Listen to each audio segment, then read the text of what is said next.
Hello. Long time no see, long time no talk. It's been a while. It's been so long. But I just wanted to talk about something that I've been going through. I'm kind of excited to talk and to just be more open and vulnerable and make things that people resonate with. That is my new mission here. I've got my journal here and I wrote this today because it is something that I am going through today. It makes it even more impactful, I think, as you can tell by the title of the video. Today we're talking about comparison and how comparison is the thief of joy. I'm sure that you've heard this saying, and I know that you know what it means. When you compare yourself to other people, when other people compare you, it's very hurtful. It doesn't feel good. People are put on this earth with different access to resources, different genetic makeup. People are just different. And when you compare one person to another, it doesn't really make sense because people are built differently. On the opposite hand, when you compare, it gives you a guideline on where your life should be. If you value that, if you see it as something that is a good marker of your projected place, like your projected potential. But I feel like I'm getting a little bit too technical now, but let's go back to comparison. Comparison has always been a very, very sensitive topic to me. And maybe it's because, once again, I always say this, but because I grew up with an Asian tiger mom, my mother is literally crazy. She grew up as a byproduct of a society where they don't really like females. They don't like females because females inherently add no value to a family's longevity. Like, yes, females can make babies, but they don't carry the lineage, like last names. They don't keep their family last name. They don't keep the surname, and they have to lose it when they get married, etc. But basically, in Asian culture, women are not seen as equal to men. And I think with that being said, I am an only child and I'm a girl.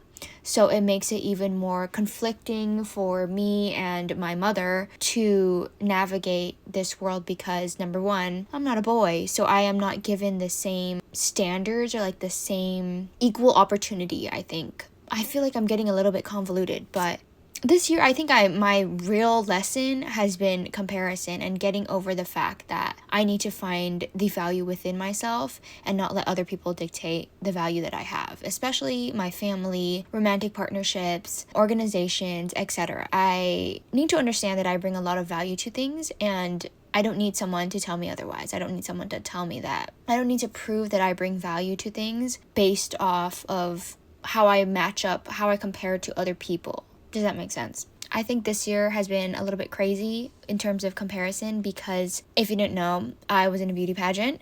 And I know it sounds a little bit wild and it sounds a little bit out of the ordinary for me. I was doing it as a means to an end and kind of just to see where it went. So if you told me a year ago that I would be in a beauty pageant, I would have laughed. It was not like my character to do so. Anyways, one of the biggest, I guess, moments of comparison that I felt this year was being in this beauty pageant. And just to reiterate, I kind of went into this with let's just see what happens. I just want to place so that I can reap the benefits, which is you get a free international trip, you get a prize, a cash prize, you get a more public platform, etc. And I was like, I just want to see where this goes, and I just want to see what I can gain out of this, and it'll be a good learning experience for me. But the more that I invested time in this, which is another thing, when you invest time and feeling into something, you become more emotionally attached to it, and you start to care more, basically.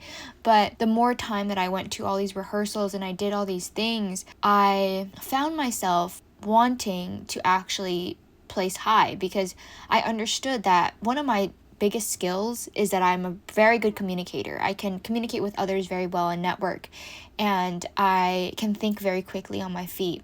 However, once again, everyone is built differently, right? I'm not tall. I am 5'1", and the rest of the girls in this pageant, they were probably 5'5", 5'6", very tall, and when we wear heels, you can see that they are very tall. And additionally, I think within Asian culture, there is a lot of unconscious racial bias. So I'm half Vietnamese and half Chinese. And so especially in Chinese culture, I think there's a lot of sensitivity between being Vietnamese and being Chinese, and the fact that I am both, it makes it a little bit more murky. So there were a lot of factors that were going against me already, okay? The fact that I'm short, the fact that I am also half Vietnamese, the fact that another underlying factor was the fact that my family is not from a prominent family in the community. My parents are just normal people. They have normal jobs, but a lot of the girls either came from affluent families or they had the ability to, support themselves with the financial backing. Going into this pageant, I was okay, and then being in the pageant and coming out of it,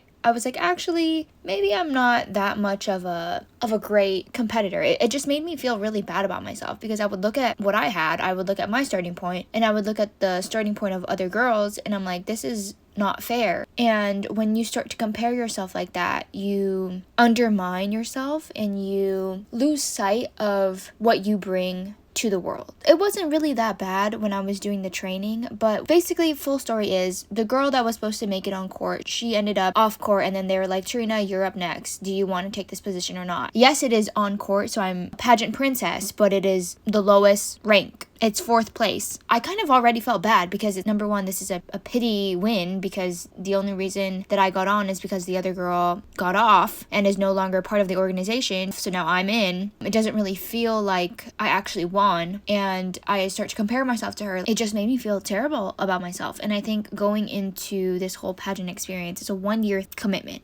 And you have to go to different events, and you have to wear the crown and sash, and on the sash it says what place you are. Having been doing this for, I think it's probably over 6 months now, you can just see the difference between how they treat the queen and how they treat me. We live in a society of hierarchy. Ultimately, when there are a bunch of beautiful girls, I guess it is human nature to just compare, and then you're like, this girl is pretty, but this girl can talk, this girl has brains, this girl is nice. Comparison is inevitable, and especially in hyper competitive things like pageants, comparison is even more prevalent, and it makes even more of a difference to not only you and the way that you measure yourself up to others, but the way that other people see you. I used to really not care. I was just very naive and secure with who I was as a person growing up, but this year really tested me. Like, it is continuing to test me, because let me tell you the second story. The second time that I think comparison has really hit me where it hurts, and that's why I think this is going to be such a big lesson for me to overcome and to get through. The fact that comparison is taking away all the joy that I am meant to feel being in different scenarios, like being in the pageant. Yes, I am being compared with the other girls, the other princesses, but on the opposite hand, I am so lucky to have this opportunity, and I'm so lucky to actually be here in the first place. There are like pros and cons to everything. It is important to remember that comparison it's always going to be there, but it's how you navigate that. But let's talk about the second thing. Let's talk about what I'm going through right now, like literally today and yesterday. This is what I think really catapulted me to think on a deeper level because of this. It's made me feel bad, and that's why I'm making this video, because I need to transmute that energy into something more fruitful. So we're here. Anyways, I want to talk about comparison in terms of romantic relationships. Okay, this is a big one, especially for women who are mid-20s to early 30s. This is the prime age where we settle down, we get married. Society pushes us to settle down and,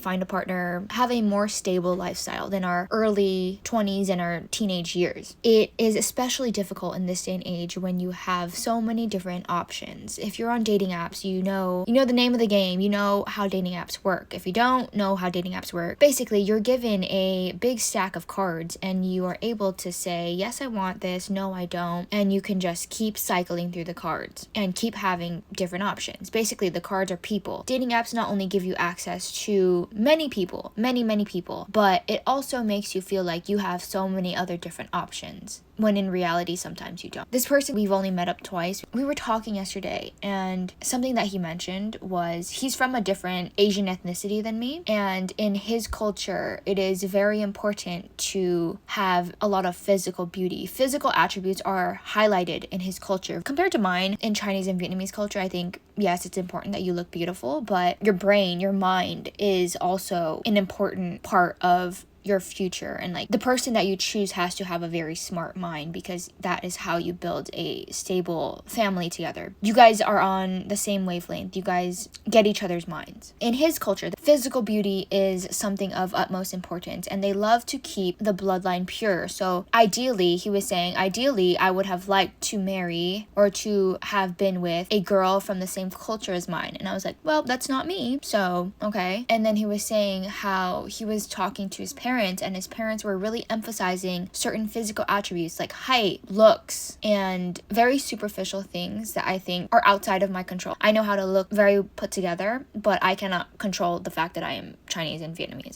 I was born like that. I cannot control my height. I am pretty sure I'm like 5'1". I can't control that. I'm 26 years old. I cannot grow tall anymore. This is the most that I've been given. I think when he was saying these things, he was saying, yeah, ideally I would love to have like a tall girl that is of the same culture, that looks like very beautiful, da da da. As he was saying these things, as would any girl, I felt hurt. I felt hurt because you're saying all these things. This is your ideal partner, and I am none of these things. How does that make you feel when someone that you can see yourself like building something romantic together? How does it feel when they say, actually, you're not meeting my standard, you're not what I want? It makes you feel terrible. It really does. And I start to compare myself. If I was the same ethnicity as him, if I was taller, if I was this, if I was that, I would have had a much easier time compared to me being who I am now. Because he said all these things, it really made me just question my own self-worth. It rocked my confidence. It rocked my self-identity and the way that I've always thought of myself as beautiful. I've always thought of myself as, I'm a prize. I am a great catch. You know, I understand the value that I bring to relationships. But when he said all these things, it hurt me, and it made me feel like I wasn't worthy or I didn't have value, like he was settling for me. And that is,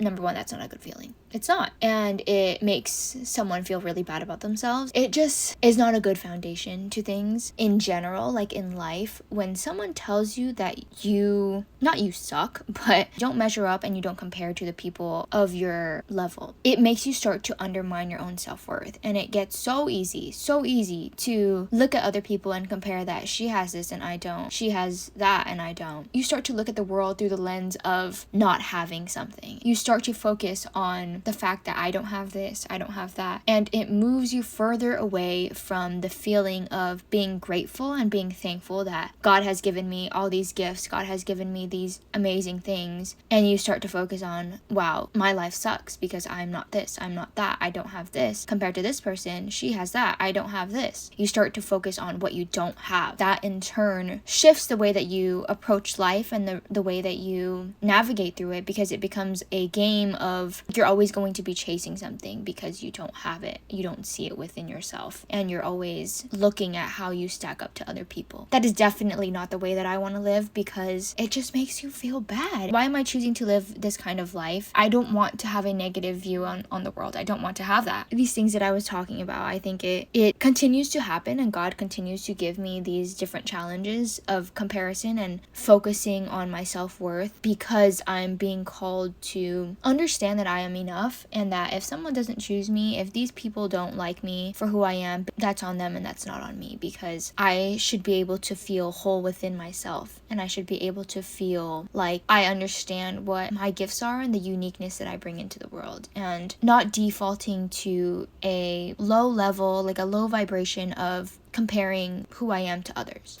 That was a very long, I guess, little rant, but I hope that this makes sense, and I hope that what I'm going through kind of highlights and it illuminates something within yourself, and it, you know, gives you food for thought. That's all that I wish and that I hope, is that the things that I'm going through and the things that I have learned to process, it brings some value to you, and it lets you find that within yourself too. That is the beauty of sharing things on the internet. Thank you for watching, and hope you have a great rest of your day and a great rest of your week wherever you are. But thanks for watching.